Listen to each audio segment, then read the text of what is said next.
आदाब, मैं शिवान सारी और आप सब कैसे हैं? उम्मीद करते हैं अच्छे होंगे। तो आज का टॉपिक है माँगने वाले बच्चे जो बस स्टॉप पे या मार्केटों में भीख माँगते हैं। तो मेरा ये कहना ये है कि जो बच्चे भीख माँगते हैं तो आप उन्हें कई बार बच्चे भीख माँगते हैं इसलिए कि कुछ बच्चे नशा भी करते हैं। तो उन्हें पैसे दे दो तो वो नशे की चीज़ खरीद लेते हैं, उससे उनको नशा मतलब कई तरह का होता है। कुछ कहीं मतलब कहते हैं एक वो लोशन जो चप्पलों में चिपकाने वाला आता है, उससे भी नशा होता है।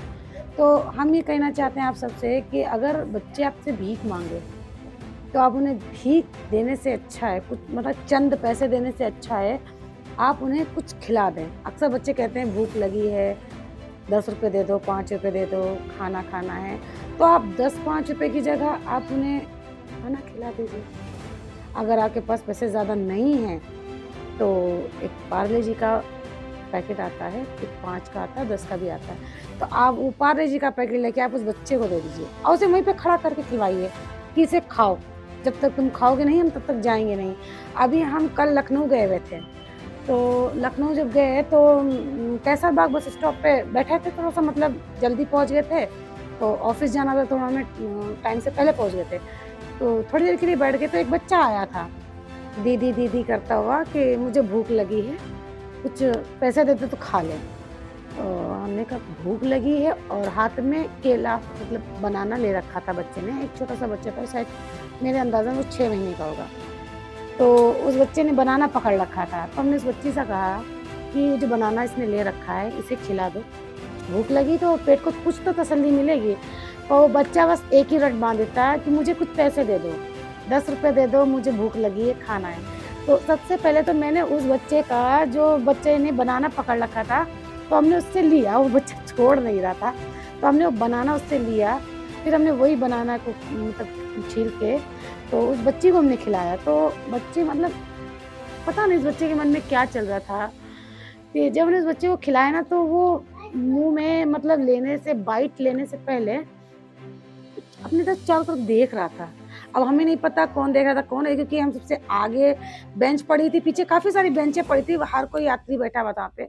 कोई मतलब बस का वेट कर रहा था, कोई किसी का वेट कर रहा था और कोई स्टे कर रहा था बैठ के। तो मतलब हमने तो पलट के नहीं देखा, पीछे कौन देख रहा, कौन नहीं।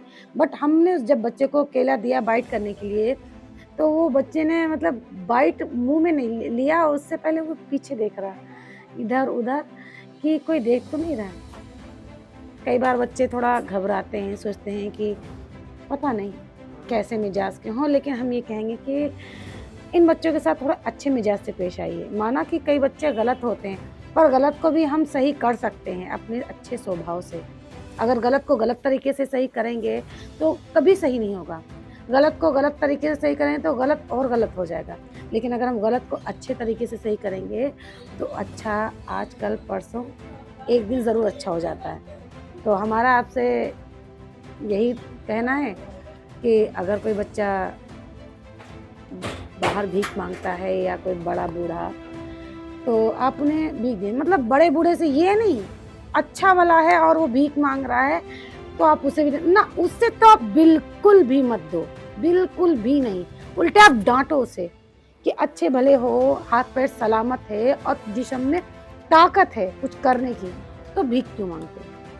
आप जब एक इंसान कदम उठाएगा ना इस चीज़ को रोकने के लिए, तो एक दिन वही भीख माँगने वाला इंसान सोचेगा कि हाँ, आज मुझे कुछ दिन पहले किसी ने मुझसे ये कहा था और फिर किसी ने मुझसे ये कहा था और आज फिर किसी ने मुझसे, तो एक दिन उस इंसान के माइंड में बात ज़रूर आएगी कि मुझे भीख माँगने से बेहतर है मैं कुछ मेहनत करूँ। आप भीख उन्हें दीजिए जिन्हें ज़रूरत है, जो हकदार हैं भीख के, आप उन्हें दीजिए।